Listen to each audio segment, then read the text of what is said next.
रात बहुत गहरी हो चुकी थी। आसमान में चांद पूरी शांति के साथ चमक रहा था, जैसे वह धरती को अपनी गोद में सुलाने आया हो। उसी चांद के नीचे बसा था एक छोटा सा गांव, जहां नींद हवा में घुली हुई थी। गांव की कच्ची गलियों में हल्की हल्की ठंडी हवा बह रही थी। पेड़ों की पत्तियां धीरे धीरे सरसराकर एक मीठा सा गीत गा रही थीं। घर घर में दिए की हल्की रोशनी झिलमिला रही थी और हर रोशनी के साथ एक सपना सोने की तैयारी कर रहा था।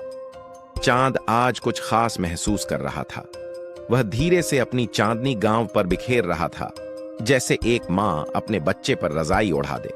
उसकी रोशनी छतों पर, आंगनों में और खेतों में फैल गई और हर जगह एक अजीब सी शांति भर गई।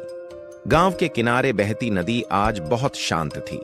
उसका पानी बिना किसी शोर के बह रहा था, मानो वह भी सोने की कोशिश कर रही हो। नदी की लहरें चांद से बातें कर रही थीं और कह रही थीं, आज रात सबको मीठी नींद देना। एक छोटे से घर में एक बच्चा अपनी खिड़की से चांद को देख रहा था। उसकी आंखें भारी हो रही थीं, लेकिन मन बहुत सुकून से भरा था। चांद की रोशनी उसके चेहरे पर पड़ते ही उसे ऐसा लगा जैसे कोई उसे धीरे धीरे थपकी दे रहा हो।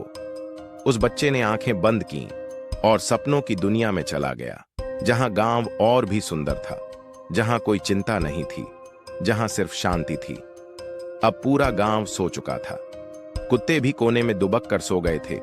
पक्षियों ने अपने पंख समेट लिए थे और पेड़ों ने भी जैसे आंखें बंद कर ली थीं। चांद आसमान में बैठा सबको देख रहा था। उसे संतोष था कि आज उसकी गोद में पूरा गांव सुरक्षित और शांत सो रहा है। हवा और धीमी हो गई, रात और गहरी हो गई और नींद और भी मीठी। अगर तुम भी अभी यह कहानी सुन रहे हो तो अपनी आंखें धीरे धीरे बंद करो, एक गहरी सांस लो और छोड़ दो।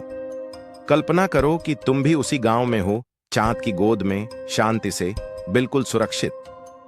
अब कुछ सोचने की जरूरत नहीं है। नींद तुम्हारे पास आ चुकी है।